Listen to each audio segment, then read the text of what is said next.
Okay.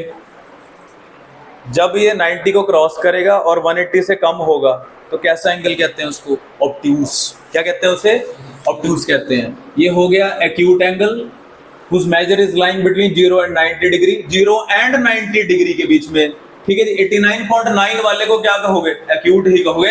जब वो 90 हो गया तो राइट एंगल कहोगे।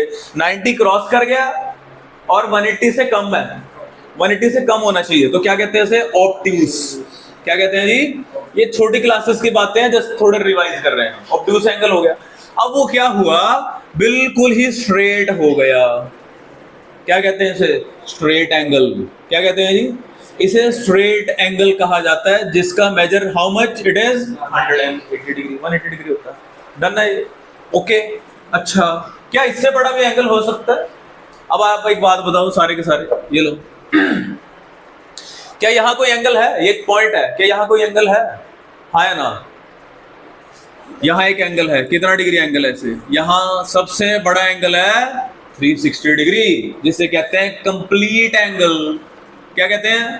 Complete angle. तो इस दुनिया में इस तरह के एंगल होते हैं। कंप्लीट एंगल का मेजर सबसे बड़ा होगा, कितना होगा? 360 डिग्री। इस तरह से भी कह सकते थे कि ऊपर भी 180, नीचे भी कितना होगा? 180 होगा। तो एंगल एट अ पॉइंट, क्या कहते हैं इसे? Angle at a point is always the biggest angle and that is measure is 360 degree. 360। I hope you understand. ठीक है, समझ आ गया। अब कई ऐसे वर्ड है इसके अंदर आ जाते हैं। एक होता है एडजेसेंट एंगल। Adjacent angle. अब ये एडजेसेंट क्या होता है? अब देखो, कर लेते हैं बात। अब ये जैसे ये है इनकी बात करते हैं। एंगल 1 और एंगल 2, ये दोनों के दोनों एडजेसेंट एंगल होंगे। क्यों होंगे? क्योंकि ये दोनों के दोनों क्या कर रहे हैं? अगर ये ए, ये बी और ये सी है, ये ओ बी रे को दोनों शेयर कर रहे हैं। ये दोनों जो एंगल हैं, कौन से एंगल? एंगल कैसे पढ़ते हैं एंगल को? ए ओ बी, बी ओ सी। ये दोनों एंगल जो हैं वो इक्वल नहीं है। हो सकते हैं, नहीं हो सकता, पर इस केस में चलो जब तक नहीं गिवन नहीं ले सकते। ये दोनों कैसे एंगल हैं? एडजेसेंट, पड़ोसी हैं। ये बीच में दीवार है, इस तरह से लगा लो आप। हमारे एक राइट नेबर है, एक लेफ्ट नेबर। ठीक है, ये बीच में दीवार है, एक इधर एक इधर, ये एडजेसेंट एंगल है। याद रहेगा। तो ये थोड़ा सा एंगल्स के बारे में बात हुई। जब हमने रेस के बारे में बात करी तो ये हो गया एंगल्स के बारे में। अच्छा, अब हम बात करते हैं कि अगर क्या हो कि दो, ये क्या है? लाइन है, स्ट्रेट लाइन। ठीक है, दो लाइनें जा रही हैं, आपस में टकरा रही हैं पॉइंट ऊपर। कितने एंगल बनेंगे? 4 एंगल बनेंगे। कौन से? एंगल 1, इसको 2 कह देता हूं, इसको 3 और इसको 4।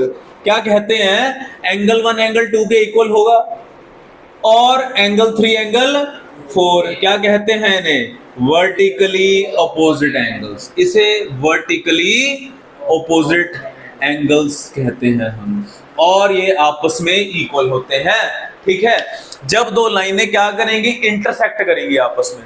जब दो लाइनें आपस में टकरा रही हैं, जब नहीं टकराती हैं तो क्या होती हैं? पैरेलल। क्या होती हैं? जब उनका कोई कॉमन पॉइंट नहीं होता, पैरेलल लाइन का कोई कॉमन पॉइंट नहीं होता। यहाँ कितने कॉमन पॉइंट है?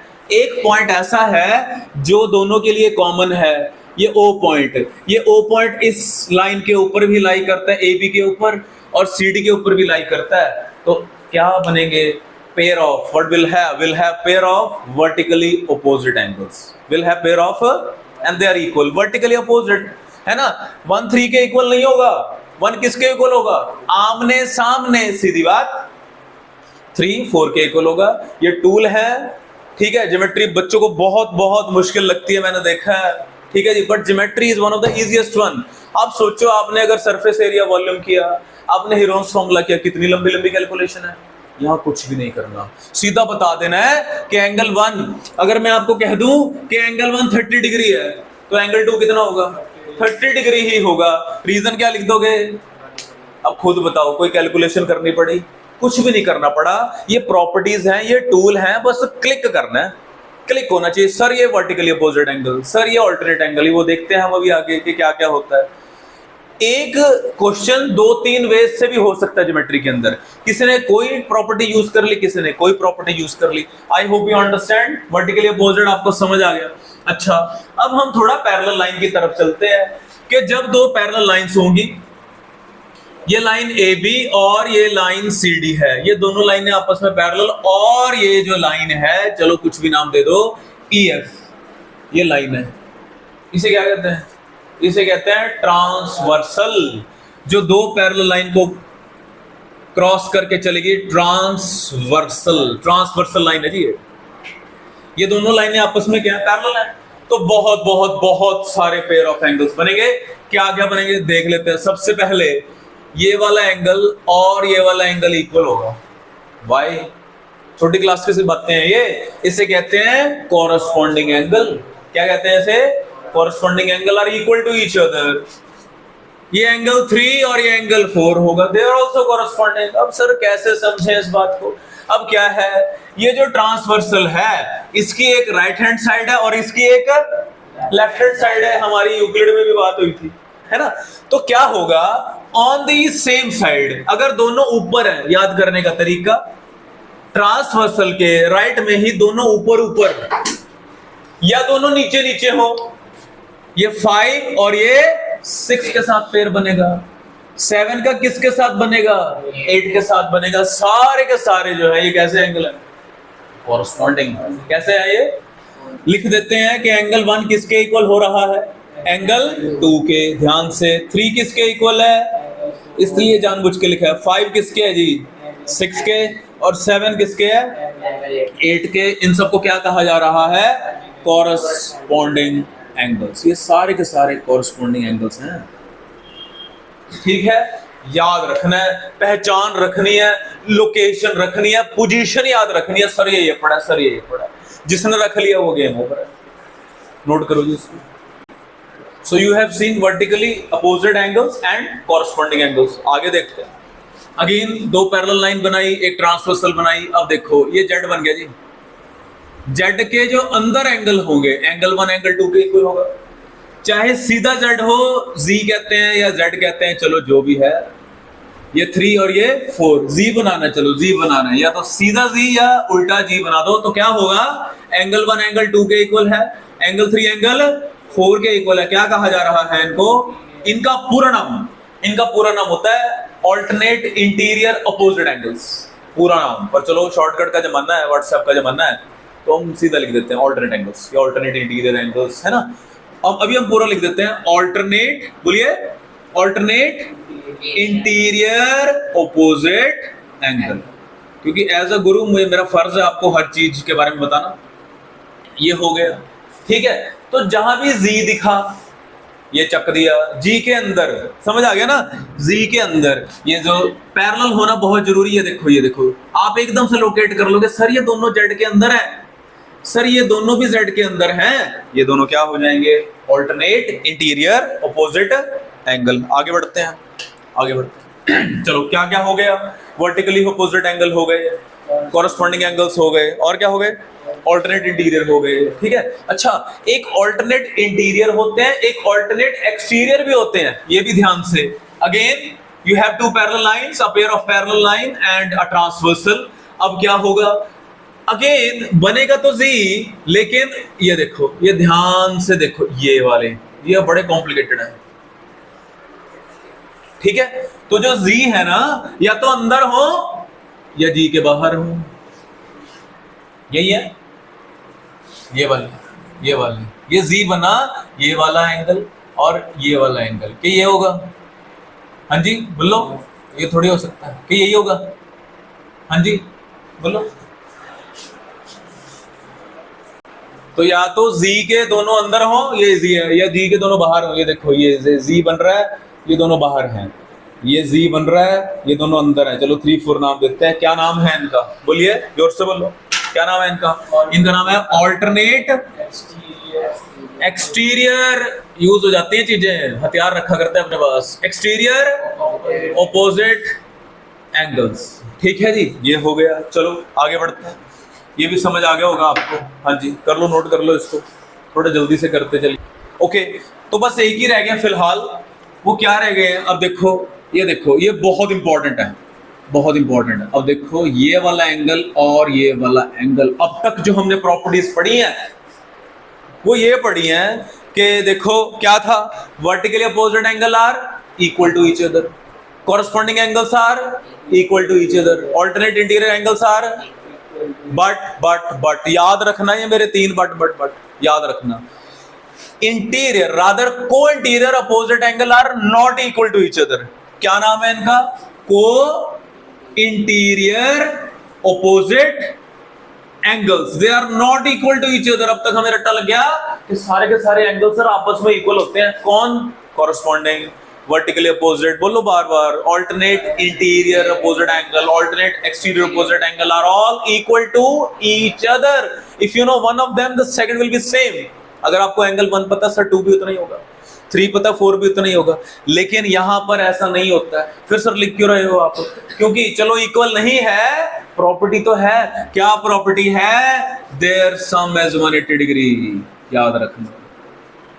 इसका मतलब अगर इनमें से कोई एक आपको पता है तो उसको 180 में से माइनस कर देंगे, दूसरा आ जाएगा। याद रखना क्या बोला मैंने? All the angles are equal to each other, but co-interior opposite angle are not equal to each other, the sum is 180 degree। याद रखना, ठीक है। तो हो क्या रहा है यहां पर, कुल मिलाकर जब 2 पैरेलल लाइंस होती हैं और एक ट्रांसवर्सल होती है तो कितने एंगल बनते हैं? एंगल 8 एंगल बनते हैं, 8 एंगल बनते हैं। 8 बने ना, ठीक है। अगर मैं आपको कहूं कि मुझे ना सिर्फ एक एंगल दे दो, बाकी 7 आप फाइंड कर लोगे यूजिंग प्रॉपर्टीज, ठीक है। थोड़ा और सीखते हैं। को-इंटीरियर समझ आ गया, इसको जल्दी से नोट कर लो।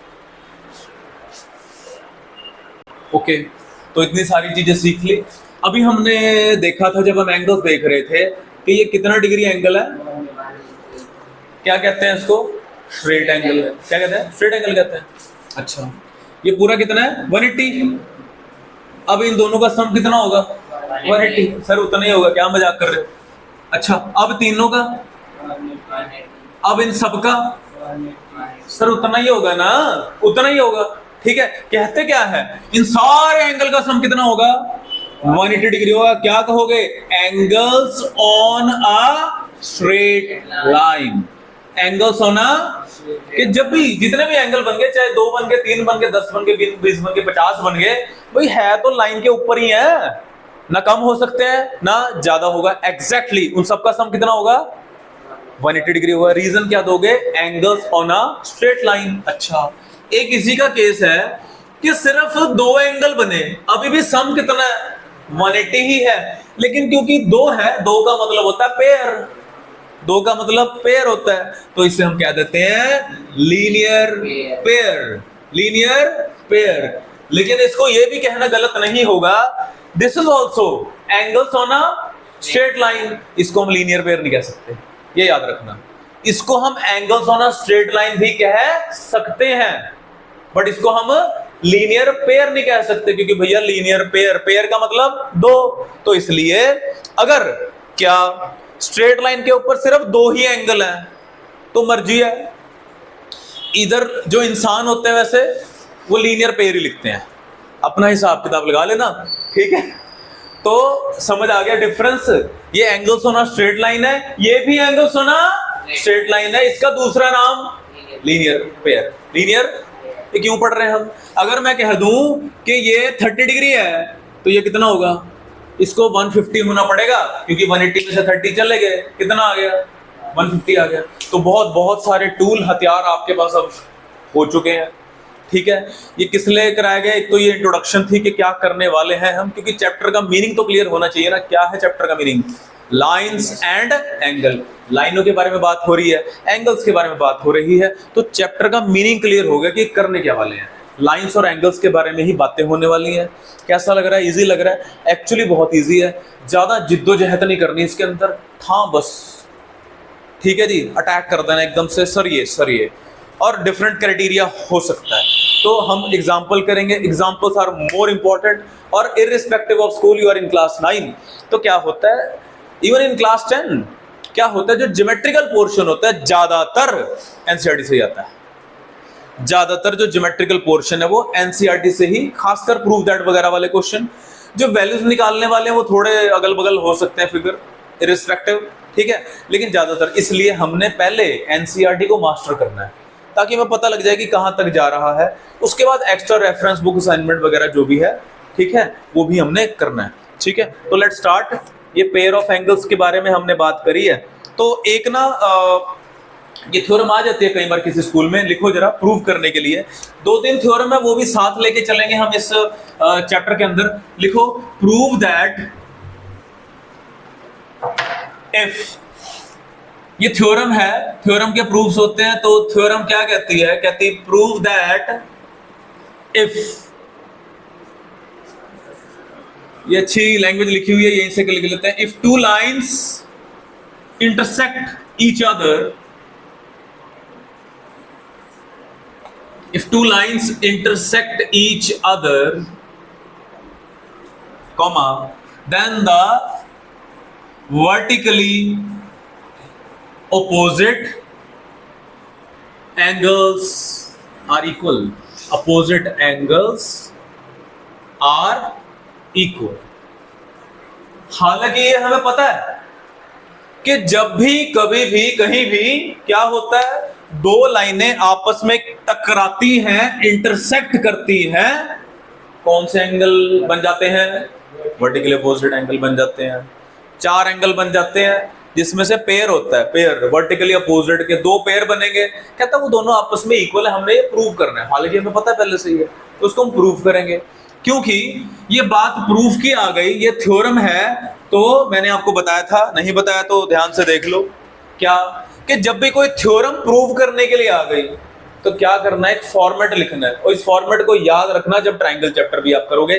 क्या सबसे पहले आप क्या लिखोगे? जीवन, जीवन नहीं गिवन। क्या लिखोगे? गिवन। कहां से लिखना है? क्वेश्चन से लिखना है। मैं बार बार ये प्रूव करूंगा, जो कहते हैं ज्योमेट्री बहुत मुश्किल है, बार बार प्रूव करूंगा, उनके मुंह से कहलवा दूंगा कि geometry is too easy, it's too easy, calculations वगैरह नहीं है, कुछ भी नहीं है, ठीक है। गिवन कहां से लिखना है? क्वेश्चन से लिखना है। उसके बाद लिखना होता है टू प्रूव। अरे भैया टू प्रूव भी कहां से लिखना है? क्वेश्चन से लिखना है, ठीक है।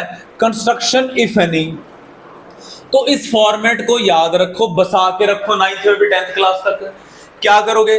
पहले गिवन चीजें लिखी, अलोंग साइड डायग्राम बना देना है। ये दिमाग में स्टेप्स लिख लो, पहले गिवन, फिर डायग्राम, फिर टू प्रूव, कंस्ट्रक्शन अगर है तो कोई लाइन ज्वाइन करनी पड़ गई, कोई परपेंडिकुलर, एज सच कोई ज्यादा कंस्ट्रक्शन वाले आपके क्वेश्चंस नहीं है पूरे चैप्टर के अंदर।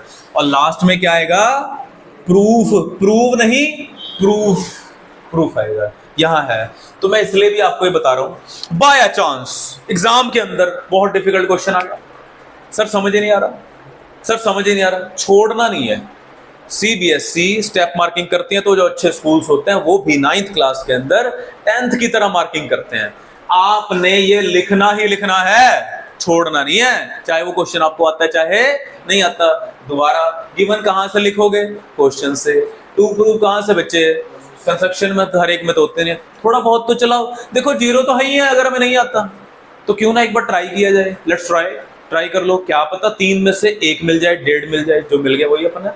तो ये कसम खा लो, ज्योमेट्री का क्वेश्चन बहुत ही कॉम्प्लिकेटेड आ गया, प्रूव करना है, वैल्यू निकालनी है, चलाओगे जरूर आप उसको, छोड़ोगे नहीं, छोड़ोगे नहीं, याद रखना। अब इस क्वेश्चन को प्रूव कैसे करें? बहुत ही ज्यादा इजी है। चलो जी, इनका लाइन का नाम दे देता है ए बी, ये सी डी हो गया, ये ओ हो गया। एंगल्स भी थोड़े लोकेट कर देते हैं, एंगल 1, एंगल 2, एंगल 3, एंगल 4, ठीक है। गिवन क्या है? क्या लिखे गिवन में? हम लिख देंगे two lines A B and C D intersecting at O. इसी की लैंग्वेज पकड़ लेते हैं, क्या लिखें? लिखते चले जाओ, टू लाइन्स, बोलिए, A B and C D, involve हो जाओ, intersecting at point O, intersecting at point O पर इंटरसेक्ट कर लिया। कहता प्रूव कर दो, क्या प्रूव कर दो कि वर्टिकली अपोजिट एंगल इक्वल है? तो कहता प्रूव कर दो कि एंगल 1 एंगल 3 के इक्वल है एज पर आर नॉमेनक्लेचर, जो हमने इसको नाम दिया, और प्रूव कर दो कि एंगल 2 एंगल 4 के इक्वल है। कोई बात नहीं, कर देते हैं, कोई मंत्र थोड़ी पढ़ते हैं, अभी चक देंगे। कंस्ट्रक्शन की इसमें जरूरत नहीं है, ठीक है जी, सीधा प्रूफ कर देते हैं हम। अब प्रूफ देखो कैसे करते हैं। अभी अभी अभी अभी जो लास्ट टॉपिक हमने पढ़ा था, हमने क्या पढ़ा था? Angles on a straight line और लीनियर पेयर के बारे में बात हुई थी। यस, ये स्ट्रेट लाइंस हैं, तो ये क्या करेंगी, क्या बनाएंगी? ये लीनियर पेयर बनाएंगे ना। तो पहले ओरली कर लेते हैं, थोड़ा हवा में कर लेते हैं पहले। भाई 1+2 का सम कितना होगा? 180। कितना होगा? 180 होगा। 2+3 कितना होगा? 180 होगा। उनको दोनों आपस में रखो इक्वल, 2 कट जाएगा दोनों तरफ। 1+2 भी 180 बनाते हैं, 2+3 भी 180 बनाते हैं, ठीक है जी। तो 2 कैंसिल हो जाएगा, पहले वाले पेयर में भी आया, दूसरे में भी आया। 2 कैंसिल हो गया तो कौन बचा? 1 और 3 ही तो बचा, इक्वल हो गए। तो ये काम करना है, इसमें कुछ भी नहीं करना। क्या लिखें? Angle 1 plus angle 2 is equal to 180 degree. Reason के बगैर 0 नंबर, क्योंकि अब छोटा सा तो काम करना है, इसलिए रीजन बेटे जरूर लिखना है। बिकॉज ऑफ लीनियर पेयर लिख दिया, इसको नंबर 1 का नाम दे देते हैं। सिमिलरली, अब देखो ये इंग्लिश का बड़ा प्यारा वर्ड है जो हम मैथमेटिक्स में यूज करते हैं। क्या वर्ड है ये? सिमिलरली। तो क्या करना है, जब बिल्कुल एग्जैक्टली सेम चीजें हैं, उससे पहले वाले को फुल डिटेल में कर लो। यहां तो चलो करना नहीं पड़ा, अब हमें लीनियर पेयर लिखने की जरूरत नहीं है, क्योंकि हमने सेफर साइड पे एक वर्ड लिख दिया, सिमिलरली। सिमिलरली क्या होगा? एंगल 2 प्लस एंगल 3 क्या होने वाला है? 180 डिग्री। ठीक है भैया। अब ये भी 180, ये भी 180।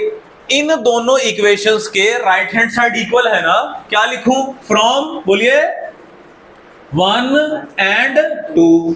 बेटे दोनों के राइट इक्वल है, तो लेफ्ट लेफ्ट के भी तो इक्वल होगा। क्या लिखेंगे? Angle 1 plus angle 2 is equal to angle 2 plus angle 3। अरे भाई ये भी 2 है, ये भी 2 है, कट गया। कौन आ गया? Angle 1 is equal to angle 3। Again एक वर्ड लिख देते हैं, सिमिलरली। सिमिलरली क्या हो जाएगा? Angle 2 is equal to angle 4। Hence proved, हमने प्रूव कर दिया। ठीक है ना? इतना मुश्किल इसका प्रूफ था, है ना? बहुत मुश्किल था ना, ये बहुत ही ज्यादा औखा क्वेश्चन था ये तो देखो मजाक है ये मजाक ही तो है ये, और क्या है ना? दोनों का सम हो गया ना, याद भी हो गया, कर दोगे प्रूफ। तो कई बार 2-3 नंबर में ये स्कूल पूछ लेते हैं, और ये थ्योरम भी है एनसीईआरटी में कि प्रूफ कर दो। क्या प्रूफ कर दो? Vertically opposite angle are equal to each other. I hope this is done. So देखो, example number 1, let's start doing the questions. कहता अभी अभी हमने किया, वर्टिकली अपोजिट एंगल प्रूव किए हैं, अब बार बार प्रूव नहीं करेंगे, अब यूज करेंगे। जब एक बार चीज प्रूव कर दी, फिर क्या करनी है? यूज। फिर यूज करो उसको। नाउ और एक बार बात, जब भी कभी भी कहीं भी, यही वर्ड चल रहा है, रेशो आ जाती है। क्या आ जाती है? रेशो। तो क्या करते हो? रेशो को किससे मल्टीप्लाई करते हो? एक्स से मल्टीप्लाई करते हो ना? तो इसका सोल्यूशन क्या होगा? क्योंकि प्रूव करना है, let angle POR is equal to 5x and angle कौन सा? ROQ is equal to 7x। जो बातें नंबर्स में होती है वो यहां भी चलती है। जब भी कभी भी कहीं भी रेशोस की बात हो गई, रेशो को किससे मल्टीप्लाई कर देना है? एक्स से मल्टीप्लाई कर देना।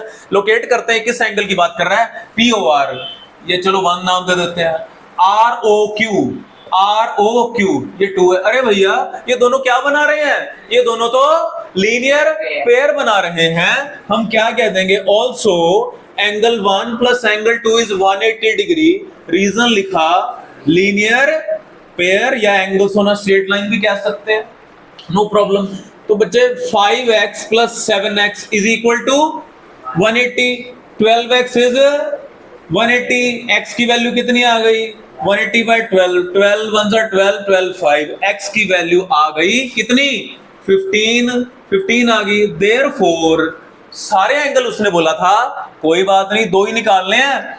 एंगल क्या लिखें कि angle 1 is equal to angle POR is equal to 5x is equal to 5 into 15। कितना होता है जी? 75 डिग्री, है ना? एंगल 2 जो था, हमने उसको नाम दिया था ROQ, को 2 कहा गया था। ये 7x है। 7 इंटू 15 कितना होता है? 135 होता है। हाँ जी, कितना होता है? यही होता है 135। क्लियर है कि 105 होता है? बताओ कदों, यही होता है। 2 एंगल आ गए। अब भैया देखो, ये एंगल 3 कितना होगा, किसके इक्वल होगा एंगल 3? एंगल 1 के इक्वल होगा। वाई? Vertically opposite angle. 105 आएगा। मैं कब से पूछ रहा हूं आपसे, ठीक है। तो आप कहोगे कि angle 1 is equal to angle 3 is equal to, कौन है ये एंगल है SOQ, कितना डिग्री बोलो? 75 डिग्री। इसको भी नाम दे देते हैं angle 2 is equal to angle 4 is equal to angle, कौन है ये? ROQ, कितना? 105। दोनों का इकट्ठा रीजन लिख देते हैं, vertically opposite angles. Vertically opposite angles, ठीक है। इसलिए स्टार्टिंग में ही मैंने आपको सारे टूल सिखाए, सारे रिकैप करवाए, कौन सा कहां यूज हो जाए कुछ नहीं कह सकते हैं। यहां 2 यूज हुए। क्या यूज हुआ? एक तो लीनियर पेयर यूज हुआ और एक वर्टिकली अपोजिट एंगल यूज हुआ। Easiest one, please note down.